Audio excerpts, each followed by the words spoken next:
finds information about a science building being constructed. 6 p.m. Central. JR and Jennifer Bowers are at a Cheesecake Toastmasters meeting. The first one of the semester, where JR gives a speech about communication styles. There was dinner involved, a Mexican spread being catered, thanks to Public Affairs Professor Andrew Harmon. 9 p.m. Central. Jennifer walks JR to his dorm. They talk for a few minutes before JR gives her a hug in asking her out to lunch on the day of his birthday.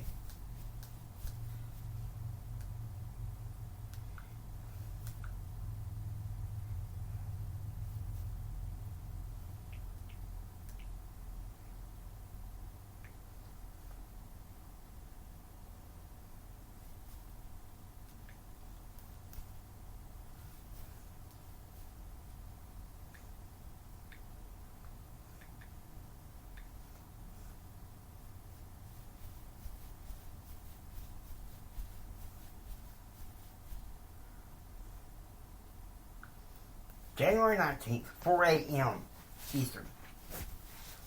Jim wakes up and goes downstairs to the basement to ride on a stationary bike. He gets Steppenwolf hopped into the workout room. 3:45 a.m. Waking up, JR turns on his light and opens his IBM ThinkPad to check his emails. He got an email from Olivia Reynolds.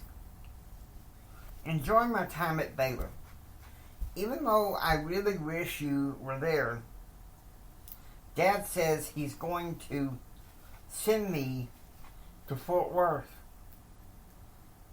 for my summer internship.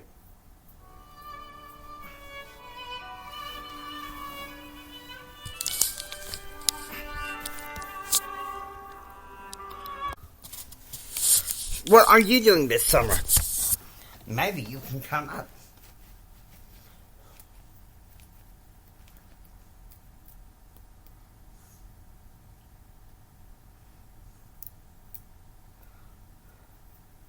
JR decided to make a response to her email. Dear Olive, enjoy your email. Love life here at Texas Tech. Moving on to bigger and better things in my social life. Working this summer. Dad wants me and my cousin Joe to be speechwriters.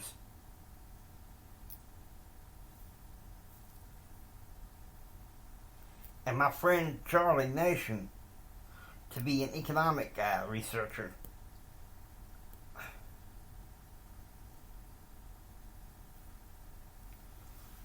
Can you believe Dad wants me to... My dad wants me to be with that sluggard in D.C.? Damn mystery to me. But he says he wants us to have a good summer internship. And he needs staff. So I won't be able to come and see you this summer.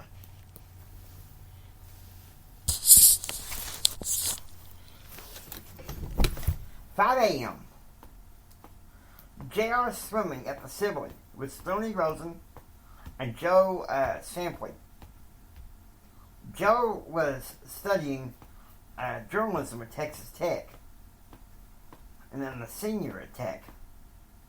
At the same time at the ranch, Kyle is meeting with the shepherds at the ranch, discussing how we're watching the sheepfold. 6 a.m. JR is having breakfast.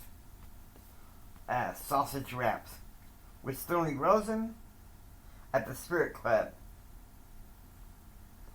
Dr. Diane Sanger from the Texas Tech Medical School gave a talk during breakfast about the sanctity of life. 7 a.m. Eastern. Jim goes to the garage and back of the house and gets in his Chrysler van to drive to the Russell Senate office building in Washington, D.C. to prepare himself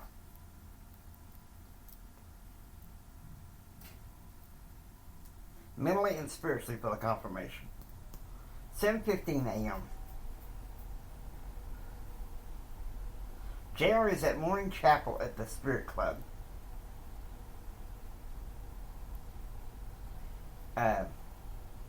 Brother Nathan Sanders delivers a message about the atonement of the Savior.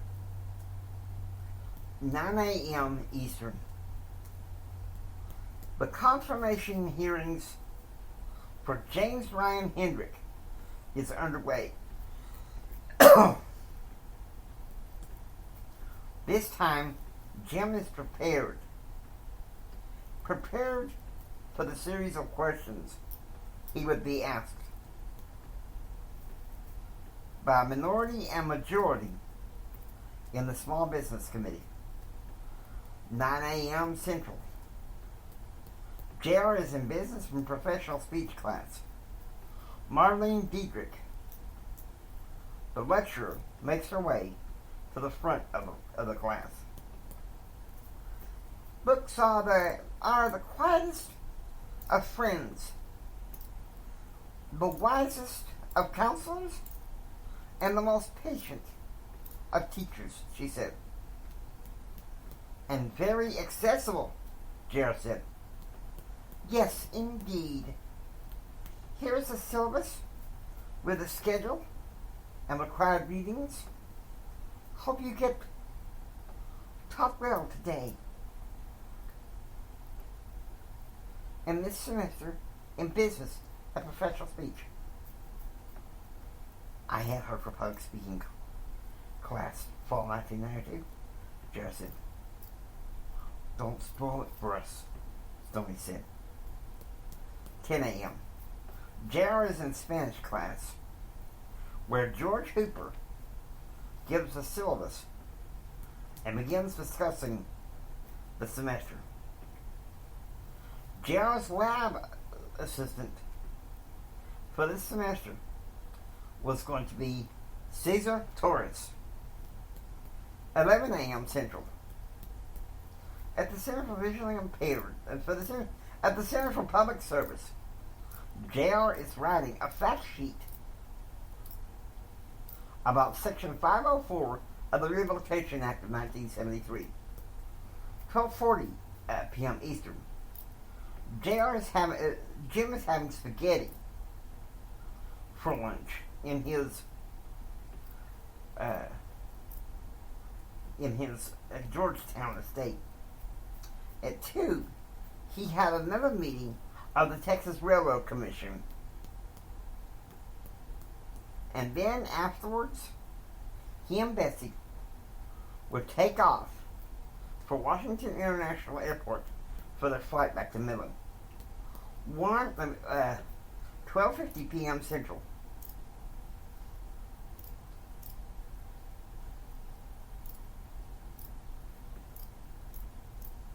Let's make it 2:50 p.m. Central. An airport shuttle takes Jim and Betsy to Washington International Airport.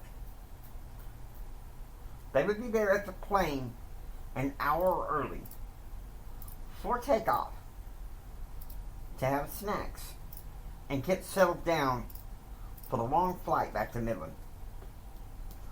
4 p.m. 4 p.m. Eastern. Jim and Betsy take off in the plane bound from Washington, D.C. to Midland International Airport. They will arrive there at 7 o'clock and drive straight to the ranch for dinner. 4 p.m. Central. Jared clocks off with the Center for Public Affairs and walks back to Gordon Hall. Tonight, he would be having dinner with Andrew Selford before going for 3 hours swimming practice at the Sibley. 7 p.m. After spaghetti dinner with Andy Selford and studying a bit at the Center for Public Affairs, Jared went swimming for practice at the Sibley. He was surprised, but both the men and the women's swimming teams were involved.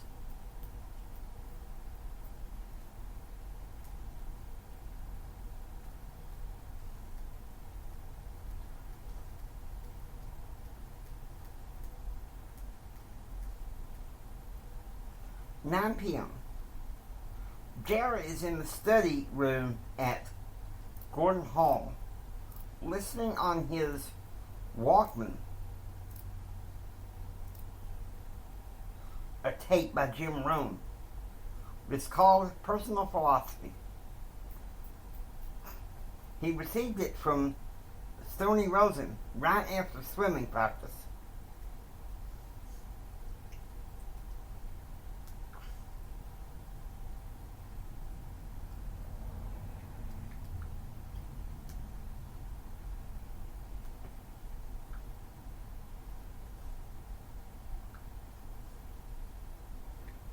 January 20th.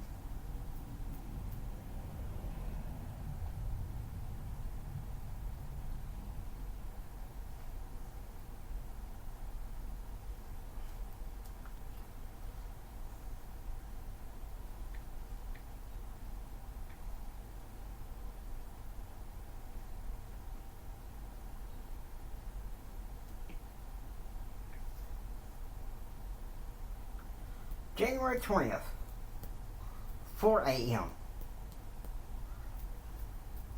It's JR's birthday, and he wakes up with gusto.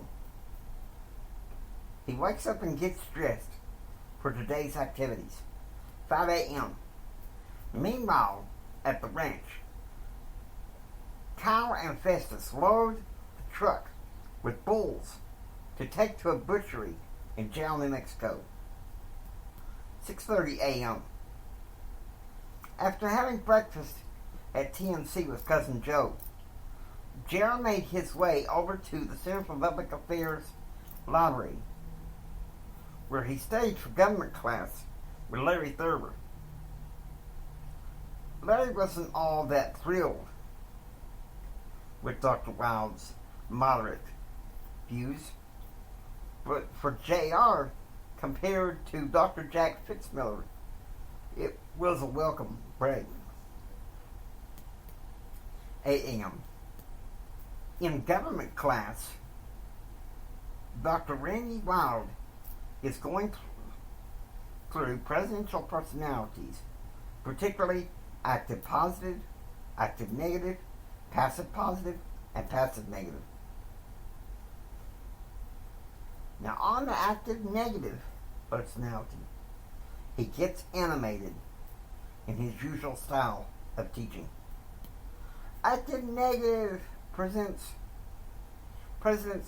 find no joy in their service, but they are aggressive and seek power as a means to an end, like Lyndon Johnson and Richard Nixon. They say, "It's the way it's going to be." They say, "Damn it, it's the way it's going to be whether you like it or not." Gerald found out the name of the political psychologist who developed this presidential personality character theory, named James Barber, and he was very intrigued. 10 a.m. At Hendrick Oil, Jim is advising everyone that there could be a merger to avoid a conflict of interest.